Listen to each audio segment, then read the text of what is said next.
हिंदी में आप सभी को सुस्वागतम। जी हाँ, 2024 का लोकसभा चुनाव के लिए भारतीय जनता पार्टी यानी बीजेपी के खिलाफ तैयार विपक्षी एकता में पश्चिम बंगाल से लेकर उत्तर प्रदेश तक तालमेल की स्थिति नहीं दिख रही है। पहले लेफ्ट ने टीएमसी के साथ बंगाल में किसी भी तरह का समझौता करने से इनकार कर दिया। वही उत्तर प्रदेश का नया नवेले कांग्रेस अध्यक्ष अजय राय का आने का बाद समाजवादी पार्टी के साथ कांग्रेस की दूरी लगातार बढ़ती दिख रही है। नया विवाद तब खड़ा हुआ जब सपा को झटका देते हुए लखीमपुर खीरी से 3 बार के सांसद और प्रमुख कुर्मी ओबीसी नेता रवि प्रकाश वर्मा ने पार्टी छोड़ दी है। वो अब कांग्रेस में शामिल होने के लिए तैयार है। आपको बता दें कि मध्य प्रदेश विधानसभा चुनाव के लिए सीट बंटवारों को लेकर कांग्रेस के साथ सपा की हालिया खींचतान के बाद ये एक महत्वपूर्ण घटनाक्रम है। रवि प्रकाश वर्मा ने अपनी 33 वर्षीय बेटी पूर्वी वर्मा का साथ सपा छोड़ दिया है। दोनों ने दावा किया है कि उन्हें ये निर्णय लेने के लिए मजबूर किया गया।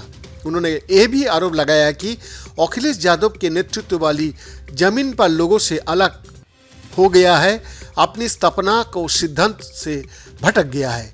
ये दोनों सोमवार को कांग्रेस में शामिल होंगे। रवि प्रकाश वर्मा का सपा से बाहर जाना महत्वपूर्ण है क्योंकि वो राज्यों में एक जाने माने कुर्मी नेता है। एक प्रमुख राजनीतिक परिवार से वो आता है। उनके पिता बालगोविंद वर्मा लखीमपुर खीरी से 4 बार का सांसद रहे। वो इंदिरा गांधी कैबिनेट में मंत्री भी थे। 1980 में बालगोविंद की मृत्यु के बाद उनकी पत्नी उषा ने उसी निर्वाचन क्षेत्र से 3 बार चुनाव लड़ा और जीत हासिल की। बाद में रवि प्रकाश वर्मा ने इस सीट से 3 बार जीतकर उनकी राजनीतिक विरासत संभाली। 2014 के लोकसभा चुनाव में वर्मा को लखीमपुर खीरी में अजय मिश्रा टेनी ने हराया था। वही पूर्वी को भी 2019 में इसी सीट से हार का सामना करना पड़ा था।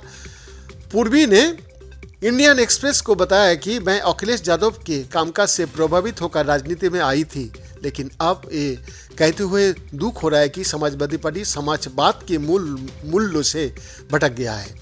कांग्रेस के साथ अपना परिवार के पुराना संबंधों को जिक्र करते हुए पूर्वी ने अपनी कदम को घर आपसी बताया। सूत्रों ने कहा कि वो पहले ही अखिल भारतीय कांग्रेस कमेटी प्रमुख मल्लिकार्जुन खड़गे और एआईसीसी महासचिव प्रियंका गांधी से मिल चुका है। कुछ कांग्रेस नेताओं ने दावा किया कि सपा के और भी नेता उनके संपर्क में है। वो जल्द ही कांग्रेस पार्टी में शामिल हो सकता है। सपा ने आरोप लगाया कि वर्मा ने अपने निजी हित में पार्टी छोड़ी। समाजवादी पार्टी का प्रवक्ता राजेंद्र चौधरी ने कांग्रेस को भी घेरा है। उन्होंने कहा, हमें इंडिया गठबंधन के सदस्य के तौर पर बीजेपी से लड़ना है, लेकिन कांग्रेस इसके बजाय एसपी को निशाना बना रही है और हमें तोड़ रही है। एक गठबंधन धर्म है जिसे वो हमें याद दिलाता है लेकिन खुद भूल जाता है। गठबंधन में हम अपने स्वयं के सहयोगी पर दबाव नहीं डालते।